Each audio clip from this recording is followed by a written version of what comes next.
The First World War left scars across the globe. Millions lay dead, empires had crumbled, and a sense of disillusionment pervaded. The Treaty of Versailles, intended to ensure peace, instead sowed the seeds of future conflict.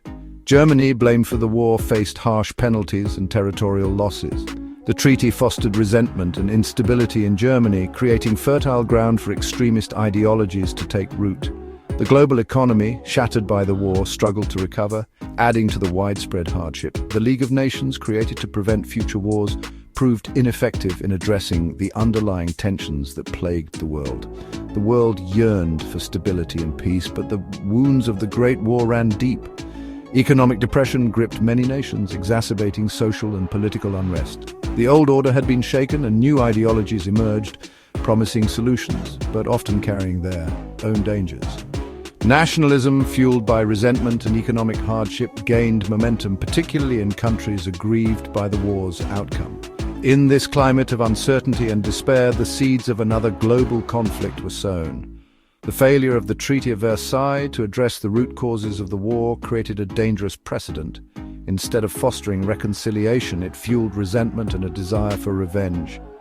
The harsh punishments meted out to Germany, while understandable in the context of the time, backfired spectacularly. They created a deep sense of humiliation and injustice among the German population. This resentment was skillfully exploited by demagogues like Adolf Hitler, who offered simplistic solutions and scapegoats for Germany's problems. The world was slow to recognize the growing threat. Many hoped that the horrors of the Great War would be enough to prevent another such catastrophe. The appeasement policies adopted by some nations, while well-intentioned, only emboldened aggressors like Hitler. The League of Nations, lacking real power and the will to act decisively, proved incapable of preventing the slide towards another global conflict. The world, still reeling from the last war, seemed tragically unprepared for the storm that was gathering on the horizon. In the aftermath of World War I, Germany found itself in turmoil. The economy was in shambles, unemployment was rampant, and political instability reigned. The Weimar Republic, Germany's fledgling democracy, struggled to maintain order and address the nation's woes. This atmosphere of chaos and despair provided fertile ground for extremist movements like the Nazi Party to flourish. Adolf Hitler, a charismatic but deeply disturbed individual, emerged as the leader of the Nazi Party. A master propagandist, Hitler exploited the widespread anger and resentment in Germany, skillfully channeling it towards his own twisted ideology. He promised to restore Germany to its former glory, blaming Jews, communists, and other scapegoats for the nation's misfortunes. His message resonated with many Germans, desperate for a solution to their plight. The Nazi Party, initially a fringe group, steadily gained popularity. Hitler's fiery rhetoric, combined with the party's paramilitary organization, the SA, intimidated opponents and created an atmosphere of fear. Exploiting democratic processes, the Nazis gradually increased their presence in the Reichstag, Germany's parliament.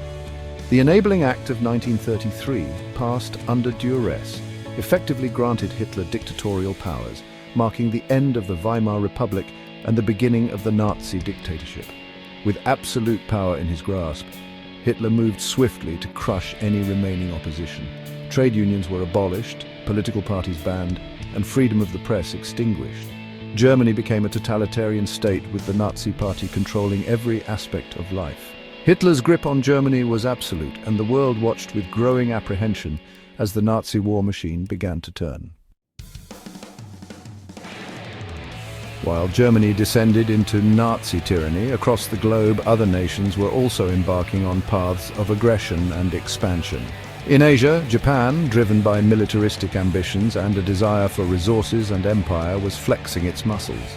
The Meiji Restoration in the late 19th century had transformed Japan into a modern industrial power, but it also fueled a sense of nationalism and a belief in Japanese superiority. Japan's invasion of Manchuria in 1931 marked the beginning of its overt aggression. The League of Nations condemned the invasion, but Japan simply withdrew from the organization, facing no real consequences for its actions. Emboldened, Japan continued its expansionist policies, eventually engaging in a full-scale war with China in 1937. The conflict in China, brutal and bloody, foreshadowed the horrors that would soon engulf the world. Meanwhile, in Europe, Benito Mussolini, the fascist dictator of Italy, harbored his own dreams of empire. Mussolini, who had come to power in 1922, promised to restore Italy to its former glory, evoking the Roman Empire.